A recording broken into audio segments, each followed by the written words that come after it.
All right. So for some reason, when my phone's recording, you can't turn it around or anything. So I'm not going to BS and wait because I'm excited. So let's see what I think. Yeah.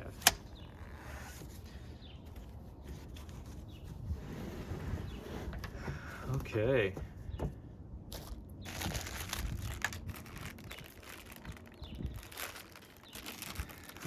Obviously we got repo spring or repo strap or whatever.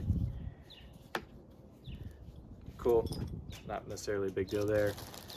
Did come with this free cheek pad, so maybe I'll figure out how to put that on, but cool there. Came with another one of these deals. And the original I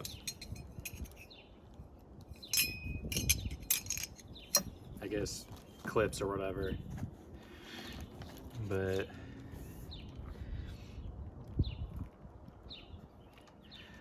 so the wood is definitely used. It's got the Ethiopian stock mark or whatever on there.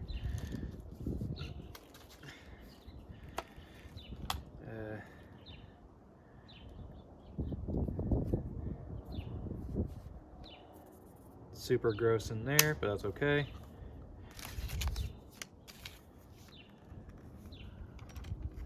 Okay. So we do got some barrel grossness in there. Not sure if you can see, so let me move behind the camera there. Yeah, so you can kind of see in there. Kind of gross. So I'm going to end up cleaning this again. But overall, it looks in pretty good condition.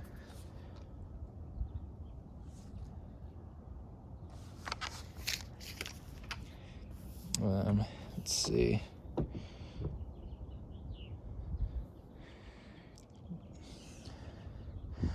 Let's see if you can.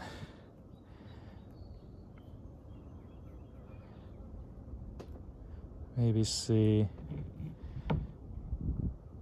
Can't really see it, but the rifling in it's still really good. It's got the import stamp, even though probably should have came back with the US.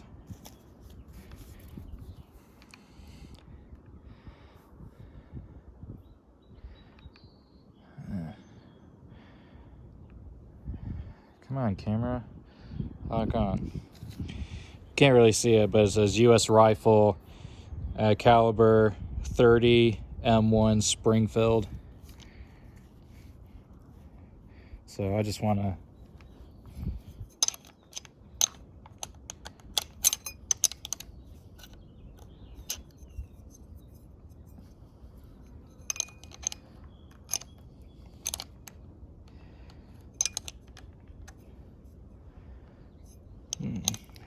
trying to load this just to see if I can with the empty mag or whatever.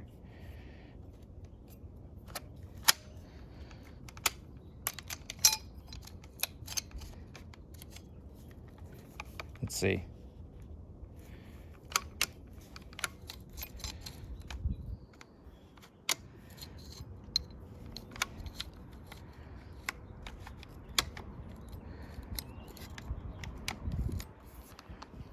Let's see.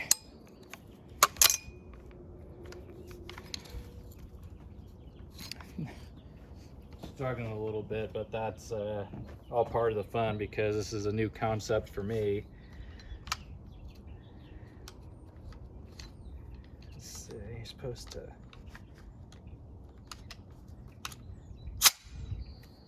All right, let's just see.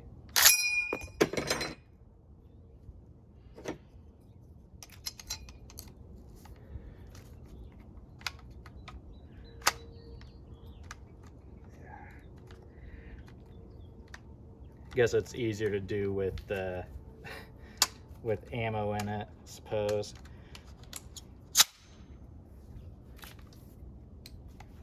All right, let's just see.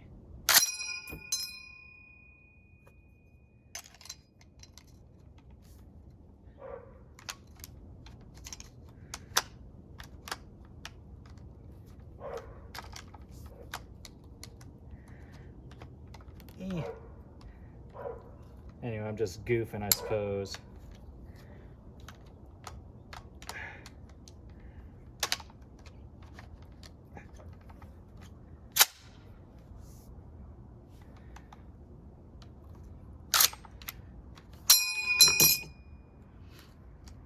All right.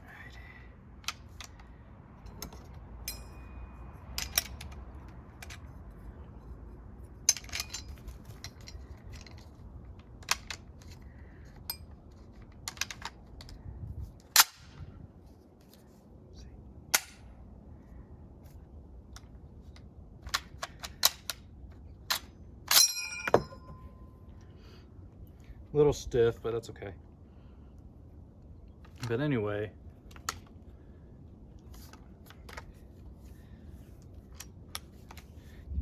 kind of, it's a little bit smaller than what I expected, honestly. But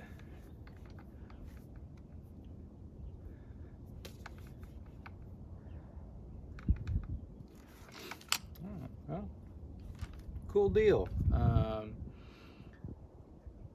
So I'm gonna end up cleaning it. I still don't know what this pouch is, but I'll put the clips in there or whatever.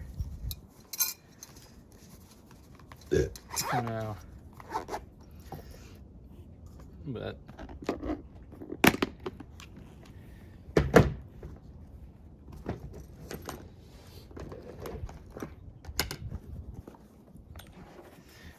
I will say the case that it came in, the foam's kind of gross, but it's okay. So what I'm going to do now is I'm going to run a cloth through the barrel just to see what kind of condition it's in. Like I said, the rifling's in there, so cool on that, but we'll actually see.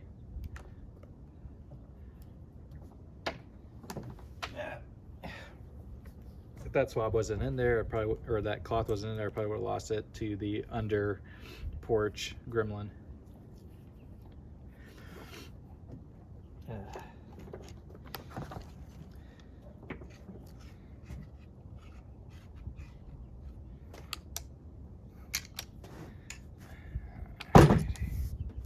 Let's see. First pull through. All right, so it's gonna be gross, I suppose.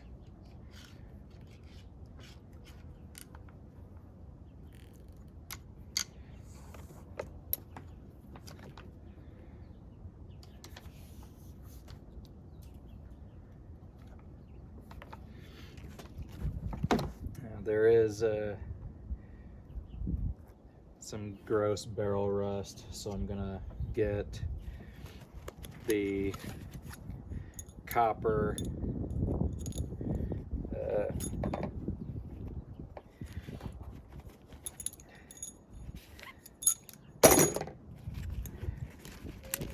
copper piece and run it through there,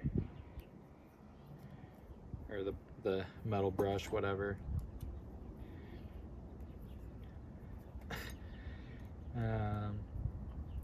But I mean, the serial number for this one came back as like early August 1943.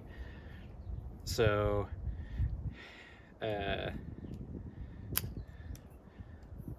80, 81 years old. 81-year-old.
So that shit came right off, looks like.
So, I think you could probably find a better condition Garand for probably around the same price if you were looking at a gun show. But I see local gun shows, those people trying to sell them for, you know, $2,000 or whatever.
maybe at some point I'll fully disassemble this and clean it like all the way through.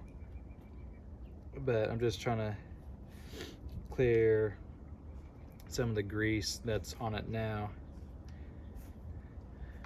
We gotta make sure we get back here.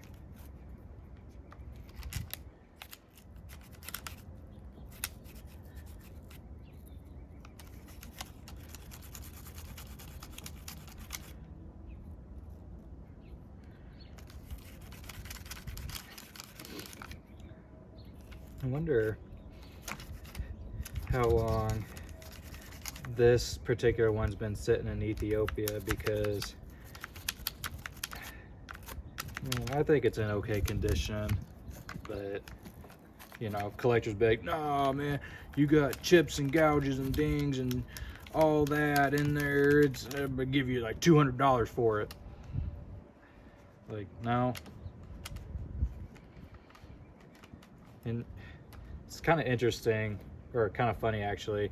You go to like these gun shows or whatever, and these private dealers, when they pretty much like, "What are you selling?" Because you know you're either walking around with something you just bought, or you're actually trying to sell something for, you know, a relatively decent price for you.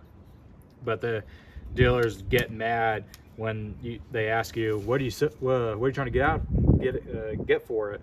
And you tell them the going value for it, and they go, "Ooh, yeah, no, I'm not going to make any money." Like, well, first of all, you're a private seller, so I don't care if you need to make money or not. Be like, you can consider me a private seller too. And then just pretty much lowball the shit out of you.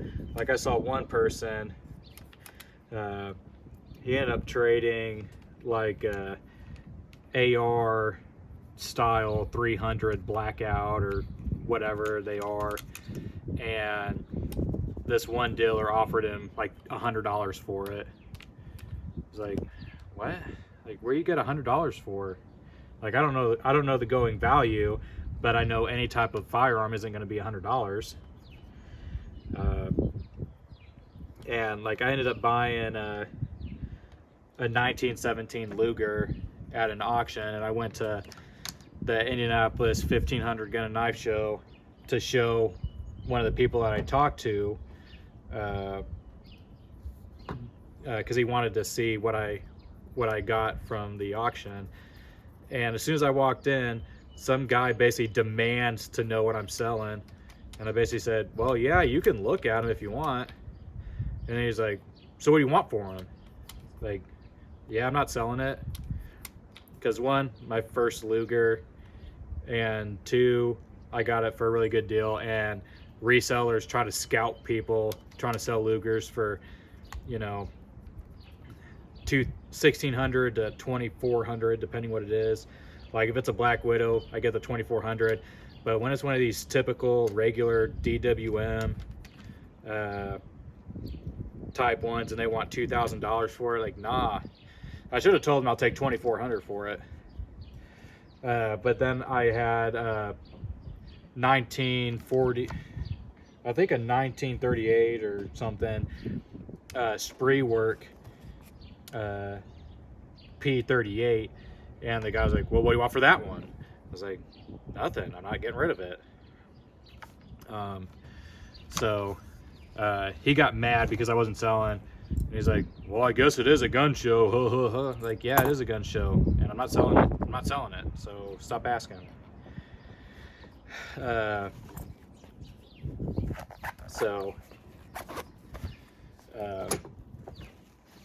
Yeah, he wasn't too happy. But I will say, I know people try to discourage people from buying like AKs and SKSs and stuff because they were once $100 guns, but now people are trying to get, you know, $1,000 for a Mosin Nagant or something. And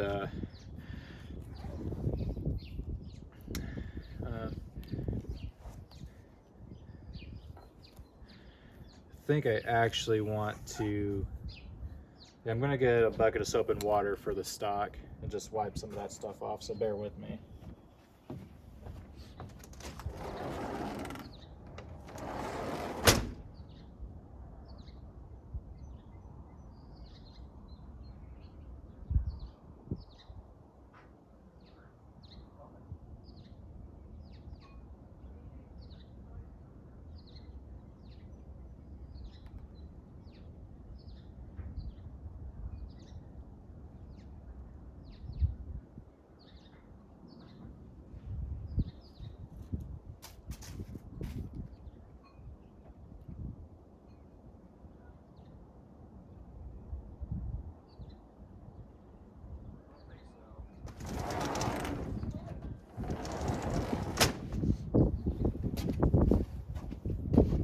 So anyway, just soap and water, because I'm trying to be the least abrasive as possible on it.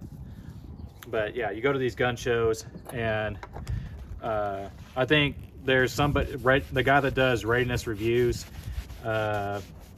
he seems pretty knowledgeable about stuff, and like he goes to like these gun shows and stuff, and he tells you that it's a shame to see, you know, these guns selling or trying to sell for that much. And you know, I ended up buying an SKS for $400 off a it was a evidence dealer. So like somebody came from a police department and they had guns in evidence, so those people weren't getting them back. So $400 for an SKS is probably one of the funnest guns I've ever shot. Like it's awesome. But with this one, oh yeah, okay, whole lot smoother now. But I have to see about this, because the M1 Garand being the iconic U.S. carbine, or well, not, I guess infantry rifle for World War II. Like if you're doing any type of gun collecting, I guess people want you to have them for some reason. But like I said, I have that 1921 Lee Enfield, which is fun. We'll see how this one is, but I just want to do it one more time.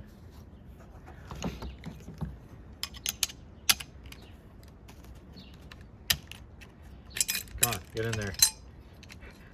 The Germans are coming. You know, All right, Germans are coming.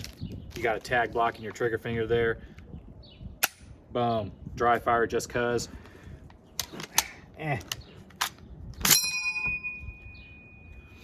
Sure, it sounds a lot more better when you actually shoot through it. But that's an iconic sound, gives away your position and everything. But anyway, 1943 US M1 Garand. This thing, it looks pretty awesome. Can't wait to shoot it. Like this gun's pretty awesome. But anyway, now you know what you can get for, you know, $1,200 or whatever for Memorial Tiger Imports. Hopefully you guys enjoyed that, but I don't know. I think I'm gonna just keep buying them, you know. But anyway, this is 300 pounder coming at you. Well, leaving you with this Royal Tiger, hit or miss, whatever. But anyway, I'll see you guys down the road.